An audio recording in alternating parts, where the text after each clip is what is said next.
Okay madam. Om Shri సద్గురుభ్యో నమః.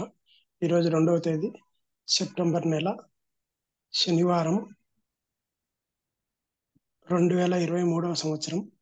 రమణ భాషణములు అనే గ్రంథంలో 181 ప్రశ్న లక్ష్మీ మేడం గారు చదివి వినిపిస్తూ వివరిస్తారు.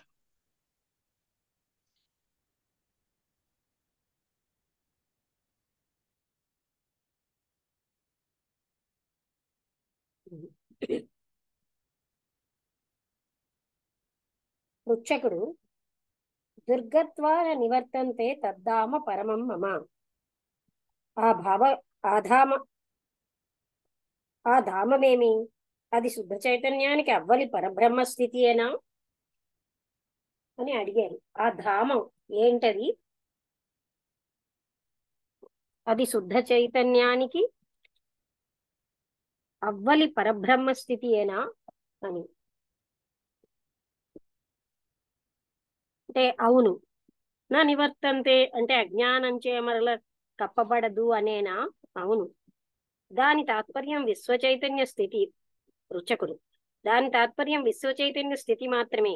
అందుకున్నవారు అజ్ఞానపు పట్టు వదలని వారు అన్నమాట.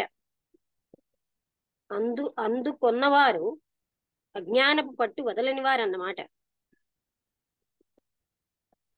బ్రహ్మలోకంతో సహా మహర్షి ఎల్లలోకాలు పునర్జన్మ జాలేవి కావు అన్న వాక్యానికి అర్థం అదే. భగవద్గీత శ్లోకంలో నన్ను చేరిన మరి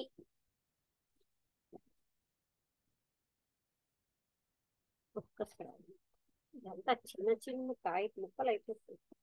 భయం ఉంది.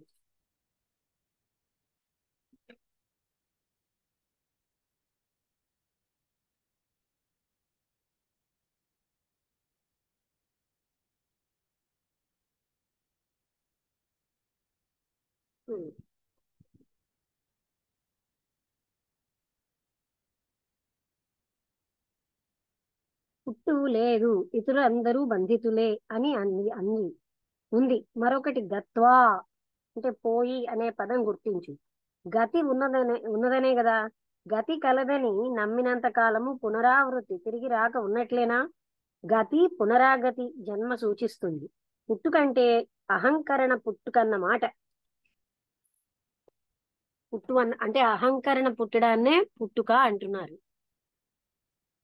పుట్టితే ఎప్పటికైనా పోక తప్పదు, పోతే తిరిగి రాక తప్పదు. కాబట్టి ఈ పదజాలం వదిలివేసి ఉన్నట్లే ఉండు. నీవెవరవో చూచి ఆత్మలో నిలకడ చెందు.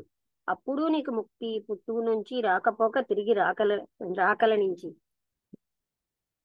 అప్పుడు నీకు ముక్తి అంటే అప్పుడు నీకు ముక్తి, పుట్టువు నుంచి రాకపోక తిరిగి రాకల నుంచి. పృచ్ఛకుడు నిజమే. ఈ సత్యాన్ని ఎన్ని మాటలో విన్నాను, కానీ అది నన్ను వంచే తిరుగుతున్నది. దాన్ని మర్చిపోవడం అందువల్లనే. అవునవును, అంచేతే దాన్ని పలుమార్లు జ్ఞప్తికి తెచ్చుకోవడం అవసరం అన్నారు మహర్షి. అంటే అసలు ఏంటి వాక్యం ఏంటంటే, యద్గత్వాన నివర్తంతే తద్ధామ పరమం మమ. గత్వా గత్వా అంటే అది శుద్ధ చైతన్యానికి, అంటే ఆ ధామం శుద్ధ చైతన్యానికి అవ్వాలి పరబ్రహ్మ స్థితియేనా? అవును. రుచకుడు నా నివర్తంతే అంటే అజ్ఞానం చే మరల కప్పబడదనేనా? అవును. దాని తాత్పర్యం విశ్వచైతన్య స్థితి మాత్రమే. అందుకున్నవారు అజ్ఞానపు పట్టు వదలని వారన్నమాట.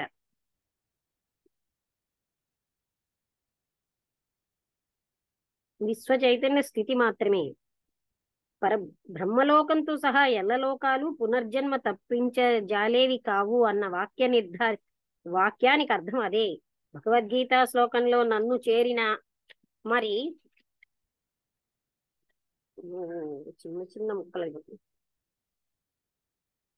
నన్ను చేరిన మరి పుట్టువు లేదు, ఇతరులందరూ బంధితులే అని ఉంది. మరొకటి గత్వా అనే పదం గుర్తించి గతి ఉన్నదనే కదా. గతి కలదని నమ్మినంత కాలము పునరావృత్తి ఉన్నట్లేనా? గతి పునరాగతి జన్మని సూచిస్తుంది. పుట్టుకంటే అహంకరణ పుట్టు అన్నమాట.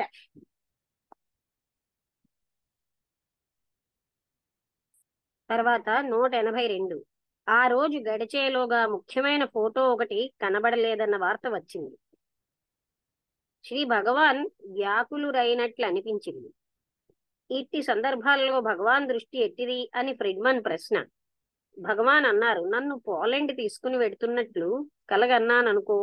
నిద్ర లేవగానే నాతో అంటావు, నాకిట్లు కల వచ్చింది, మీకు ఆకలయే వచ్చిందా, కాక మీకు ముందే తెలిసిందా, దీని గురించి మీ అభిప్రాయం ఏమి అని. ఇట్లదే నీ ప్రశ్న, ఇటుదే నీ ప్రశ్న. భగవాన్ కట్టెదురు జరిగేవే గమనించరు కదా పృచ్ఛకుడు.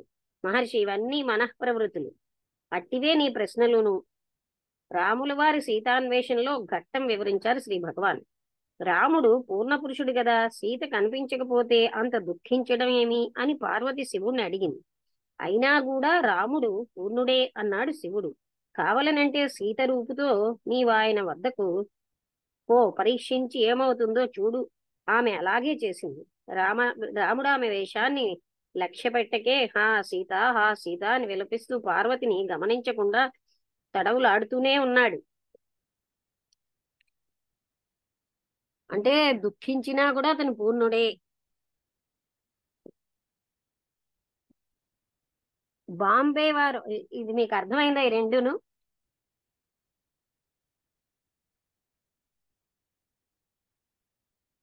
మొదటి ప్రశ్న అర్థమైంది కదా.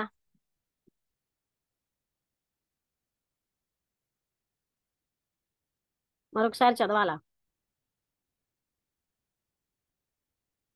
మరొకసారి చదవండి అమ్మగారు. స్పీడ్ గా చదువుతున్నారు మీరు. నాకు అంటే మీకు అది మరీ స్లో అయినా అందరూ ఫాలో అవ్వలేరండి.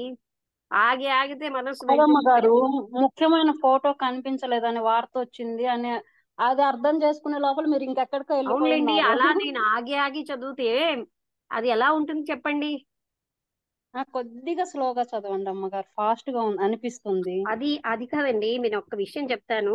అది ఆగేననుకోండి మనసు ఇటువంటి వెళ్ళిపోతూ ఉంటుంది. అవునా, సరే అమ్మగారు. మీరు అర్థం చేసుకోండి. అలా కాదు అమ్మగారు, కొంచెం ఒక్క రవ్వ స్లోగా. అలా కాదండి, కొద్దిగా మీరు చాలా కొంచెం ఎక్కువ ఫాస్ట్ గా అటెన్షన్ పెడితే మీకు వెళ్తున్నారు. అర్థం అయిపోతుంది. నేను స్లో చేస్తే మనసు అలాగే ఇటువంటి అమ్మగారు, వెళ్ళిపోతూ ఉంటుంది. నేను అలాగే ఆగాను అమ్మగారు. అనుకోండి, ఇప్పుడు నాకు క్లాస్ లో స్లోగా పాఠం చెప్పేసరికి నేను ఏదో ఒకటి రాసుకుంటూ ఉండేదాన్ని ఇంకా ఆ భరించలేక. మీకు స్లో అయ్యవచ్చు, మరొకరికి మీకు ఫాస్ట్ అవ్వచ్చు, ఇంకొకరికి స్లో అవ్వచ్చు, అలా కదా, యాజ్ ఏ హోల్ గా కదా. అలాగే అమ్మగారు. అర్థమైందా? అర్థమవుతుంది అమ్మగారు. నేను అన్న మాట అర్థమైందా? అంటే అంటే దృష్టి పెట్టి విను అని చెప్తున్నారు అమ్మగారు. అవును, అది నేను అలా అవగాహన. యద్గత్వాన నివర్తంతే తద్ధామ పరమమ్మమ అని ఆపి ఆ ధామమేమి, అది శుద్ధ చైతన్యానికి అవ్వాలి పరబ్రహ్మ స్థితి అయినా అలా చదివితే ఎలా ఉంటుంది? ఈ లోపల అందరూ ఇటు అటు మనసులు వెళ్ళిపోవా? నీకు అర్థం కావట్లేదు. అర్థమవుతుంది అమ్మగారు, ఇప్పుడు మీరు చదివిన విధానము ముందు చదివిన దానికి తేడా తెలుస్తుంది. అక్కడ నేను స్పీడ్ గా చదివినా మీకు అర్థం అవుతోంది, కొంచెం అటెన్షన్ పెడితే చాలు. అది స్పీడ్ కాదు, అలాగ మన వాళ్ళందరి స్థితి నాకు వస్తుంది అనమాట. దానిలో నేను ఇలా స్లో చేశాను అనుకోండి, మిగతా వాళ్ళు అంతా కూడా వినరు. అలాగే అమ్మగారు. అంటే నా నివర్తంతే ఇదో చెప్పాను కదా, ఇది మీకు జ్ఞాపకం అంటే 2 సార్లు చదివాను. పుట్టితే ఎచ్చటికైనా పోక తప్పదు, పోతే తిరిగి రాక తప్పదు. కాబట్టి ఈ పదజాలం వదిలివేసి ఉన్నట్లే ఉండు. నీవెవరో చూచి ఆత్మలో నిలకడ చెందు. అప్పుడు నీకు ముక్తి పుట్టువు నుంచి రాకపోక తిరిగి రాకల నుంచి. అంటే అప్పుడు నీకు ముక్తి పుట్టువు నుంచి, రాకపోకలు తిరిగి రాకల నుంచి. అంటే ఏంటి? రాక పోక తిరిగి రాకల నుంచి, అప్పుడు ముక్తి వస్తుంది రెండింటి నుంచి. నిజమే, ఈ సత్యాన్ని ఎన్ని మారులు విన్నాను, కానీ అది నన్ను వంచే తిరుగుతున్నది. అన్నీ మర్చిపోవడం అందువల్లనే. అవునవును, అంచేతే దాన్ని పలుమార్లు జ్ఞప్తికి తెచ్చుకోవడం అవసరం. తర్వాత ప్రశ్న మరొకసారి చదువుతాను. ఆ రోజు గడిచేలోగా ముఖ్యమైన ఫోటో ఒకటి కనబడలేదన్న వార్త వచ్చింది.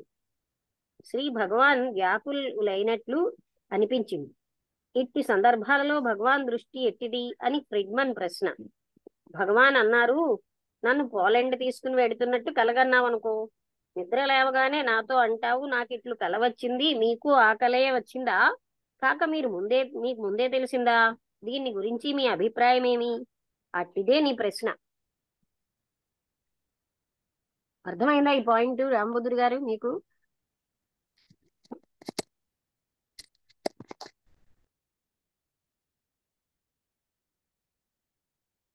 వింటున్నారా? ఇక్కడ లేరా? మేడం ఇది అర్థం కాలేదు మేడం.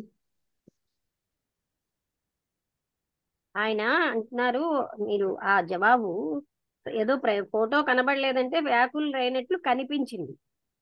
అప్పుడు ఫ్రిడ్మన్ అడిగారు, భగవాన్ అంటే ఇలాంటి సందర్భాల్లో భగవాన్ దృష్టి ఎలాంటిది అని ఫ్రిడ్మన్ ప్రశ్న. భగవాన్ అన్నారు, నన్ను పోలాండ్ తీసుకుని వెడుతున్నట్టు కలగన్నావు అనుకో. నిద్ర లేవగానే నాతో అంటావు, నాకు ఇట్లు కల వచ్చింది, నీకు అలాంటి కలే వచ్చిందా? కాకపోతే మీకు ముందే తెలిసిందా? దీని గురించి మీ అభిప్రాయం ఏమిటి అని. అలాంటిదే ఈ ప్రశ్న కూడా. అంటే వాళ్ళసే ఇక్కడ కూడా ఆపాదిస్తారు కదా. అదే నాకున్నదే ప్రపంచం ఎదుటి వాళ్ళకు ఉన్నది అది అని కాదు, ఇక్కడ ఆపాదించడం ఇక్కడ అని. సందర్భంలో ఆయన ఎందుకు అన్నారు అన్నది మీకు అర్థమవుతే చాలు. నాకు ఇట్లు కల వచ్చింది, మీకు ఆ కలే వచ్చింది, కాక మీకు ముందే తెలిసిందా? ఇలా అడుగుతాం. అది అలా ఉంది నీ ప్రశ్న అన్నారు. భగవాను కట్టెదుట జరిగేవే గమనించరు కదా. ఇవన్నీ మనఃప్రవృత్తులు, అంటే మీరు మనసులో అనుకుంటున్నారు. అట్టివే నీ ప్రశ్నలును. అలాగే రాములు వారు సీతాన్వేషణలో ఘట్టం వివరించారు శ్రీ భగవాన్. రాముడు పూర్ణ పురుషుడు కదా, సీత కనిపించకపోతే అంత దుఃఖించడం ఎందుకు అని పార్వతి శివుణ్ణి అడిగింది. అయినా కూడా రాముడు పూర్ణుడే అన్నాడు శివుడు. అంటే దుఃఖించినా కూడా రాముడు పూర్ణుడే అన్నాడు. అంటే ఇది ఇది ఎలాగ మేడం?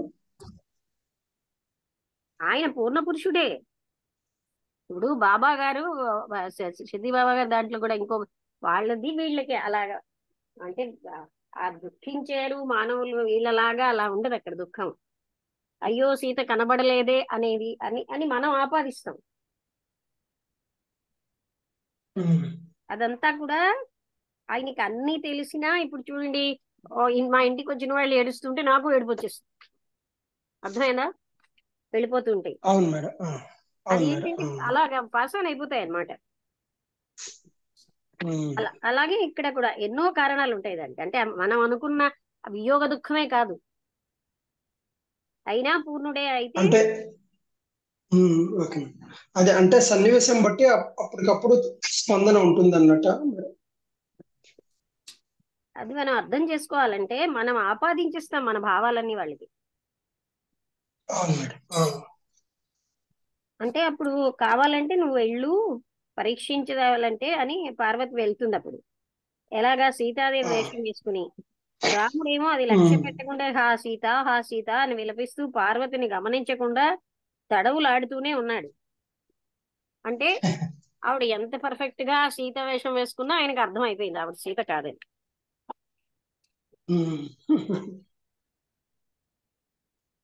బాంబే వరకు నేను అరవిందాశ్రమంలో అమ్మను ఈ ప్రశ్న అడిగాను. భగవంతుడి నిజస్వరూపంతో గోచరించుటకని తలుపులన్నీ కట్టేసి మనసును శూన్యంగా ఉంచుతాడు, కానీ ఏమీ నా కంట పడలేదు.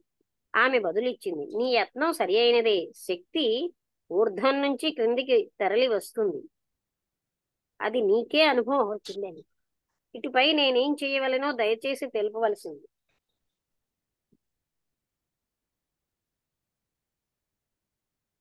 నీవుగానే ఉండు. కిందికి దిగి వచ్చేది గాని ప్రత్యక్షం అయ్యేది గాని ఏమీ లేదు. మహర్షి చెప్తున్నారు. అహమికను వర్ణించుట ఒక్కటే నీవు చేయవలసినది. ఉన్నదేదో సదా ఉన్నదే. శూన్యమన్నావే, దాన్ని చూచినది నీవు. చూడటానికి నీవు అక్కడ ఉన్నావు. నీవు వేచిందెందుకు? ఏదో చూడట లేదన్న లోటు చూడవలనన్న ఆపేక్ష చూస్తే ఏమో లబ్ధి ఉంటుందన్న ఆశ, ఇవన్నీ అహమిక ఆడే ఆట. అర్థమైందా? అహమిక అంటే మనస్సే అహమిక. నీవు అహంత వలలో చిక్కుపడ్డావు. దీనినన్నింటినీ అన్నది అహమికే, నీవు కాదు. నీవుగా ఉండు, అంతకు మించి చేయవలసింది లేదు.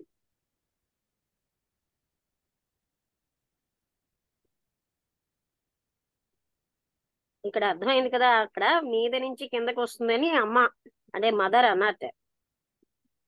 నాకేమీ కనబడలేదు, నేను మనసును శూన్యంగానే ఉంచుతున్నాను, ఏమీ నాటకం నా కంట కనబడలేదంటే అదేదో శక్తి ఊర్ధ్వం నుంచి కిందకి వస్తుందని, అది నీకే అనుభవం అవుతుందని అన్నారట. అటుపై నేనేం చేయవలనో దయచేసి అంటే అది చెప్పిన తర్వాత నీవుగానే ఉండు, కిందికి దిగి వచ్చేది గాని ప్రత్యక్షమయ్యేది గాని ఏమీ లేదు. అహమికను వర్ణించటం ఒక్కటే నీవు చేయవలసింది. ఉన్నదేదో సదా ఉన్నదే, శూన్యమన్నావే దాన్ని చూచినది నీవు. చూడటానికి నీవు అక్కడ ఉన్నావు. నీవు వేచిందెవరిని? ఎందుకు? ఏదో చూడలేదన్న లోటు, చూడవలనన్న ఆపేక్ష, చూస్తే ఏమో లబ్ధి ఉంటుందన్న ఆశ, ఇవన్నీ అహమిక ఆడే ఆట. నీవు అహంత వలలో చిక్కుపడ్డావు. వీటినన్నింటినీ అన్నది అహమికే, నీవు కాదు. నీవుగా ఉండు, అంతకు మించి చేయవలసింది లేదు. అర్థమైందా?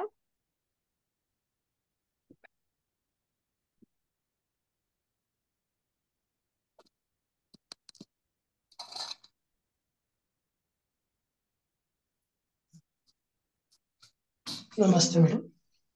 చెప్పండి. అంటే ఇప్పుడు మనకు దేవుడు ప్రత్యక్షం కావాలా, ఈ శూన్య స్థితిలోకి వెళ్ళిపో, ఇవన్నీ అవసరం లేదు. నువ్వు యథాలాపంగా ఎలా ఉన్నావో అలా ఉండమని చెప్తున్నట్టు. మనస్సు ఉండకూడదు, అహమిక ఉండకూడదు అంటున్నారు కదా. ఇదంతా అహమిక ఆటే.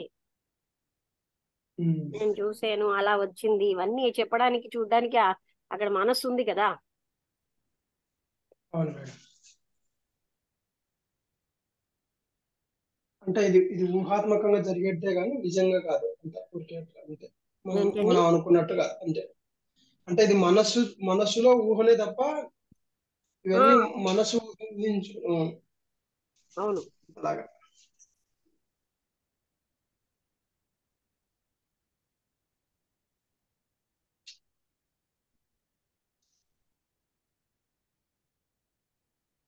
ఇప్పటి వరకు ఆపుతాను, మళ్ళీ నీకు చెప్పడం కష్టం అవుతుంది. నేను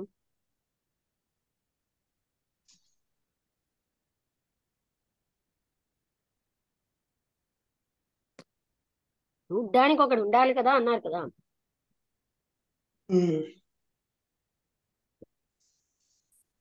చూసేది మనసే కదా. అవును మేడం.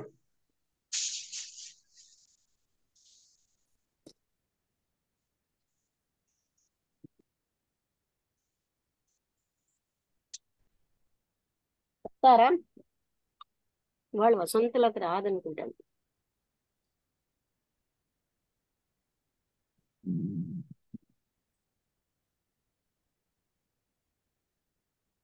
నమస్తే మేడం. నమస్తే.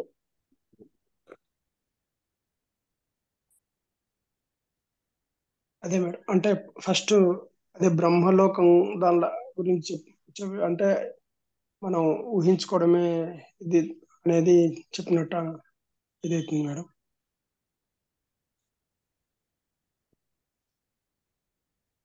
మొదటి ప్రశ్న ఏంటంటే, అదే యద్గత్వా, ఎక్కడికి వెళ్తే మళ్ళీ వెనక్కి రాము, తద్ధామ పరమమ్మ. ధామం, అదే మేడం. ధామం. ఆ, అంటే ఎక్కడికి వెళ్తే మళ్ళీ రాము అని అంటే ఇవన్నీ రాకపోకలు ఉన్న అహానికే కదా. అహం పుట్టుక ఉన్నప్పుడు ఇవి అన్ని రాకపోకల గురించి ఆలోచించే ఇది ఉంటది. ఆ ఈ అంటే జన్మ పునర్జన్మ ఇవన్నీ ఉంటాయి కదా. అలాంటి ఇదే లేనప్పుడు అని మహర్షి గారు చెప్పారు.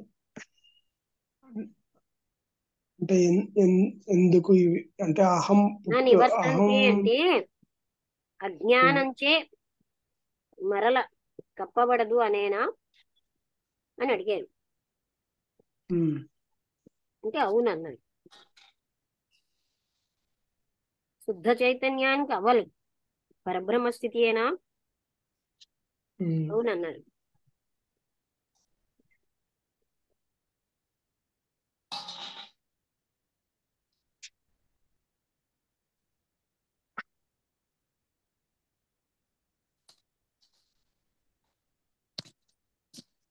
విశ్వ చైతన్య స్థితి మాత్రమే అందుకున్న వారు అజ్ఞానపు పట్టు వదలని వారన్నమాట. అంటే ఇక్కడ ఎట్లా మేడం అజ్ఞానపు పట్టు వదిలిన వారంటే? విశ్వ చైతన్యం అంటే విశ్వంలో ఉన్న చైతన్యాన్ని పట్టుకున్న వాళ్ళందరూ అజ్ఞానాన్ని వదలలేదు అనమాట, అజ్ఞాన పట్టుని. ఉమ్. అంటే ఇప్పుడు మనం చైతన్యాన్ని పట్టుకున్నప్పుడు అజ్ఞానాన్ని వదలడం అని అంటే అంటే ఇప్పుడు చైతన్యాన్ని పట్టుకున్నప్పుడు జ్ఞానం వచ్చినట్టే కదా మేడం? అది ఎట్లా? దానికి అవతలది పరబ్రహ్మ స్థితి. ఉమ్.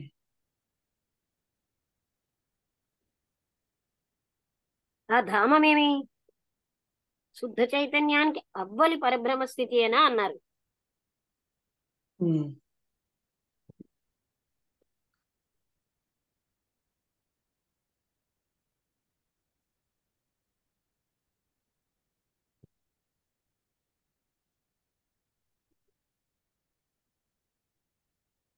మరి జ్ఞాపకం ఉందా తర్వాత? అదే మేడం, ఇది అయిన తర్వాత ఇంకా ఆయన అది చెప్పారు కదా మేడం, బ్రహ్మలోకంతో అంటే సహా పోలిక గురించి. ఎల్ల లోకాలు పునర్జన్మ తప్పించజాలేవి కావన్న వాక్యానికి అర్థం అదే. ఉమ్. అంటే బ్రహ్మలోకంలోకి వెళ్ళినా మళ్ళీ పునర్జన్మ ఉంటుంది. అవును మేడం, మళ్ళీ అంటే స్వర్గలోకంలోకి వెళ్ళినా బ్రహ్మలోకంలోకి వెళ్ళినా మళ్ళీ అక్కడ కొన్నాళ్ళు ఉండాలి. మళ్ళీ మళ్ళీ ఆ యొక్క ఇది కర్మఫలాలు నశిస్తే మళ్ళీ జన్మకు రావాలి, పోవాలి. ఇది జరిగేది అలా. పుట్టు లేదు, ఇతరులందరూ బంధితులే అని అది ఉంది. మరొకటి గత్వా అంటే గతి ఉన్నదనే కదా, గతి కలది అంటే నమ్మితే పునరావృత్తి, తిరిగి రాక ఉన్నట్లేనా. గతి పునరాగతి సూచిస్తుంది. పుట్టు కంటే అహంకరణ పుట్టు అన్నమాట. అదే మేడం, గతి అంటే అంటే పోవడం ఉన్నప్పుడు రావడం ఉంటుంది కదా అన్నట్టు చేస్తున్నారు. పుట్టు కంటే అహంకరణ పుట్టువ, అది మనం ఇంపార్టెన్స్ ఇవ్వాలి. ఉమ్. శరీరం పుట్టుకు కాదు. అవును మేడం, అహంకరణ అంటే అహంకారం ఆకారం ధరించడం అన్నది చెప్తున్నారు. ఇది. అహం అహం మొదలైంది. ఉమ్. అవును మేడం, అలాగే వస్తువు పోయినప్పుడు కంగారు ఉంది అది అనడం అంటే ఇందాక మాట్లాడుకున్నాం మేడం. అది ఆ, మన అంటే మనకున్న మనస్తత్వమే ఎదుటి వాళ్ళకు ఉంటది అని చెప్పి మనం ఇంకా ఫీల్ ఇవన్నీ అయ్యి ఉంటే వాళ్ళను. ఎప్పటికైనా పోక తప్పదు. ఉమ్. ఈ పదజాలం వదిలివేసి ఉన్నట్లే ఉండు. ఉమ్. అంటే ఇవన్నీ పట్టుకుని మనం ఎంతో క్లిష్టంగా అర్థం చేసుకుంటూ ఉంటాం. అందుకని అంటే ఇప్పుడు ఇప్పుడు అక్కడ సాధన గురించి ఏం చెప్పినట్టు మేడం? అప్పుడు మహర్షి నేను ఎప్పుడు మర్చిపోతున్నాను అన్నాడు పృచ్ఛకుడు. అంతే, ఉమ్. అంచేతే దాన్ని పలుమార్లు జ్ఞప్తికి తెచ్చుకోవటం అవసరం. ఉమ్.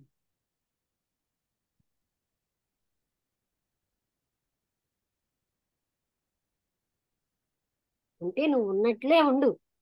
అంటే మనం ఏం చేస్తాం, అల్ల వాక్యం చదువుతాం, ఇల్లు వాక్యం చదువుతాం, ఉం? ఉమ్. అందులో మనసుని పెడతాం. అసలు ఆ మాత్రం తెలుసుంది కూడా వదిలేస్తున్నాం.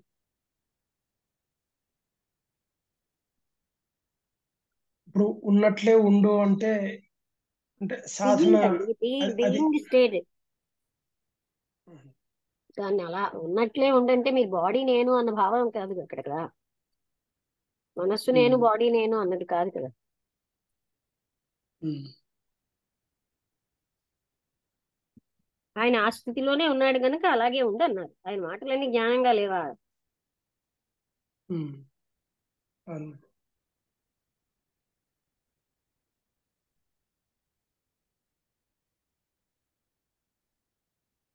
ఆ మాటని మనం ఎలా తీసుకుంటున్నావు? నువ్వు శరీర భావనలో ఉన్నావు, అలాగే ఉండని అర్థం వస్తుంది. అంటే మనం ఏ స్థితిలో ఉంటే అదే మనకు ఆ అదే అర్థం వస్తుంది. అదే మేడం, ఇప్పుడు నాకు అదే అనిపించింది. అంటే నువ్వు ఎలా ఉన్నావు అలా ఉండవు అంటే, ఇప్పుడు మేము ఇప్పుడు మేమున్న అది స్థితి ఆయనకి చెప్పేది. అలాగనే ఉంటుంది కదా. ఏమంటారు? ఇప్పుడు ఏ భావనలో ఉన్నావో ఆ భావనలో ఉండని. ఉమ్, భావం కూడా కాదు, నువ్వు ఉన్నట్లే ఉండన్నారు. ఉమ్, ఎందుకంటే అక్కడ మార్చడానికి లేదు. చెప్పండి తర్వాతది. అవును. ఫ్రిడ్మన్ ప్రశ్న అడిగాడు. ఏదో కనబట్టం లేదు ఫోటో అంటే భగవాన్ వ్యాకులురైనట్లు అనిపించింది. ఉమ్,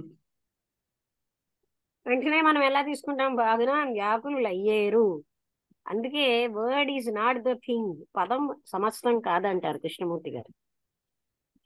ఉమ్.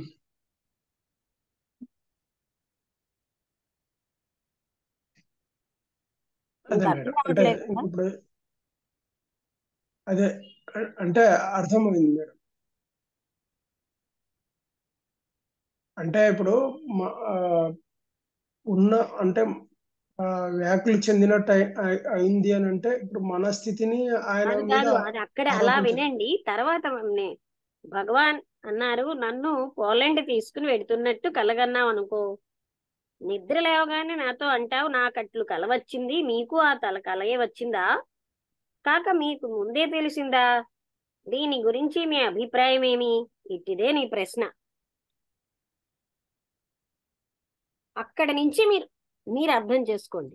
ఆయన ఇచ్చిన సమాధానం ఇది. ఉమ్,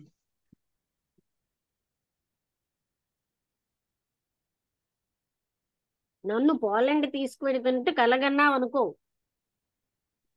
అర్థమైందా? ఆ, ఆయన కల్లో ఇతను పోలాండ్ తీసుకెళ్ళినట్టు వచ్చింది. వెంటనే ఇతను వచ్చి, నీకు అలాంటి కళ వచ్చిందా? లేక మీకు ముందే తెలుసా? ఈయన కలలో పోలాండ్ వెళ్ళి తీసుకెళ్తున్నట్టు కళ ఆయనకు ముందే తెలుస్తుందా? అలాగా ఉన్నది పరిస్థితి అంటున్నారు.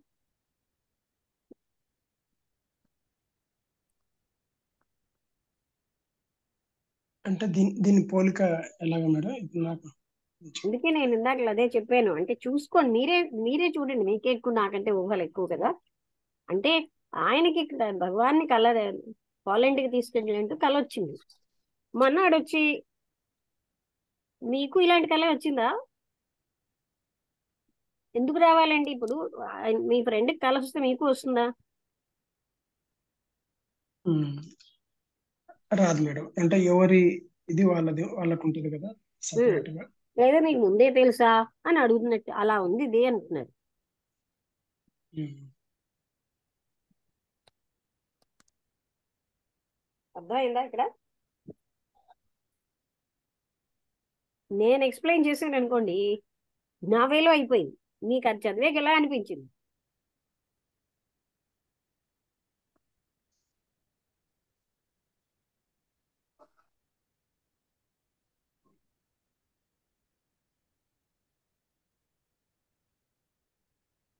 అర్థం కావట్లేదా? మీరు వినలేదు అంటే సరిగ్గా. ఇప్పుడు ఎట్లా ఆహా, వినడం వింటున్నాను కానీ నాకు కొంచెం ఇది ఉంది. అంటే ఇప్పుడు ఆయన అంటే ఇది చెప్పారు, ఇది పట్టుకోవడం కావట్లేదు. ఆయనకి కళ వస్తే ఈయనకి కళ రావాలా? ఈయన దానికోసం భావించాలా? ముందే తెలియాలా? చెప్పండి. ఒకే కళ రావాలని ఏం లేదు కదమ్మ గారు, అసలు రాదు కదా. ఇది కదా మనం అర్థం ఒకే చేసుకోవాల్సింది. కళ అంటే మనం ఎలా ఉంటామంటే మనకు వచ్చిందే భగవానికి వచ్చేస్తుంది మనకు అనే భావనలో మనం ఉంటున్నాం. ఆ పాయింట్ అక్కడ. అంటే మనకు ఉన్నదంతా మీకు ముందే తెలుసా నాకు అలాంటి కళ వస్తుందని? అలా అడగడంలో అర్థం ఏమిటి? ఏమండి, మీరు దానికి ఇంకేవో అర్థాలు ఆలోచించకండి. అంటే తన కళ వచ్చినట్టు మీకు కళ వచ్చేసిందా అని అడుగుతున్నారు. అవును మేడం. అంటే అంటే నాకున్న ఇంకా స్థితినే అడగకుండా నేను మాకు మా నేను నేను కళ వస్తుందని ఇంకా మీకు ముందే తెలుసా అని కూడా అడుగుతున్నారు ఆ, అమ్మగారు. అంటే ఏమిటి అంత ఇంపార్టెన్స్ ఇచ్చుకుంటున్నాడు వాళ్ళ భావాలకి.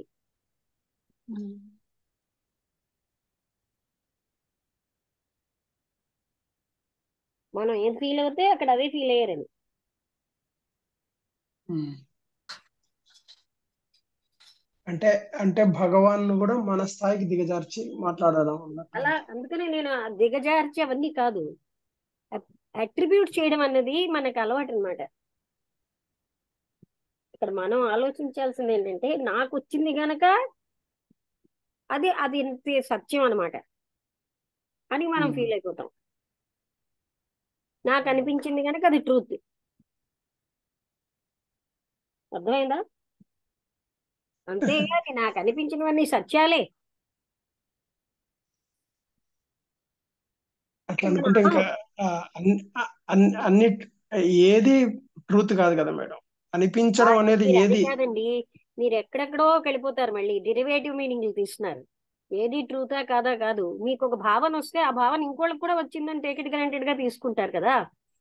మీ భావనే వాళ్ళకి అవును ఉంటుందని. మేడం. అది ఇక్కడ అవును మేడం. పాయింట్. అట్రిబ్యూషన్ అంటే అదండి. ఉమ్. మనం అందరం చేసే పనే అది. మనం ఒక పరిస్థితిలో దుఃఖపడతాం అనుకోండి, ఆ మహాత్ముడికి దుఃఖం వచ్చిందని తీసుకుంటాం. మనం కలవరపడితే అతను కలవరపడ్డాడు అనుకుంటాం.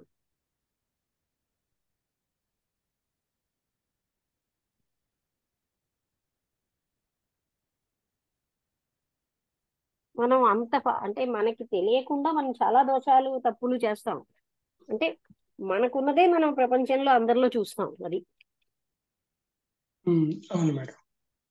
అది ఈయన కల్లో వచ్చింది ఆయనకేమని ముందే తెలిసిపోవాలా? అంటే ఎంత మనిషి తన దానికి ఇంపార్టెన్స్ ఇస్తున్నారో చూడండి. అందుకని మహర్షి బాగా చెప్పారు ఉదాహరణ. మీరు ఎందుకో ఇవాళ ఫాలో అవ్వట్లేదండి, మైండ్ పెట్టట్లేదు.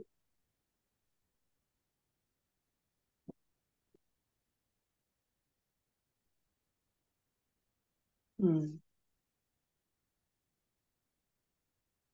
మళ్ళీ అంటాడు భగవాన్ కి కట్టెదురు జరిగేదే కనిపించేది కదా అంటే అది మీ అభిప్రాయాలు, మీ మనస్సులో ఉన్న భావాలు, మన ప్రవృత్తులు. అలాగే నీ ప్రశ్నలు కూడా ఉన్నాయి అన్నారు. అంటే నీ మనస్సుని ఊహించిన విషయాలే నీ ప్రశ్నలు కూడా అలాగే ఉన్నాయి, మన ప్రవృత్తులే. అర్థమైందా అది? మీరు ఇంకా దానికి అర్థమైంది. ఏదేదో మన ఇంకో డౌన్ అర్థం తేక్కర్లే, అలాగే అర్థం చేసుకోండి. మన మనస్సులో ఉన్నట్టుగానే మనం అన్ని ఊహిస్తాం. ఊహించడం కాదు, ఆపాదిస్తాం. అవును మేడం. భగవానికి ఎదురుగుండా ఉన్నది కనపడదు, గమనించరు అని వాళ్ళు మనసు ప్రవృత్తి ఎలాగా గమనించనట్టుగా ఉంటారు ఆయన. అయితే ఆయన వీళ్ళలాంటి రియాక్షన్ చూపెట్టరు, గమనించరని కాదు. ఆ రియాక్షన్ లేకపోయేసరికల్లా గమనించరు అనుకుంటున్నాను. వాళ్ళు ఇంకా ఎక్కువ మనకంటే ఎక్కువ ఇది ఉంటుంది కదా మేడం. ఇప్పుడు ఆ, మీరు మళ్ళీ ఇంకో జేకే దానికి గారి వెళ్ళిపోతారు కానీ అసలు టాపిక్ ప్రాముఖ్యత తక్కువ ఇస్తారు కనుకే ఇదే విషయం మళ్ళీ రిపీట్ అయినా అది నేను మళ్ళీ అక్కడ క్యాచ్ చేయట్లేదు. ఎందుకంటే ఇక్కడ మనందరి మనస్సులకి మనదున్నదే ఎదుటివాడికి ఆపాదించే ఒక తత్వం లోతుగా పాతుకుపోయి ఉంది. అది ఇక్కడ పాయింట్. ఆ,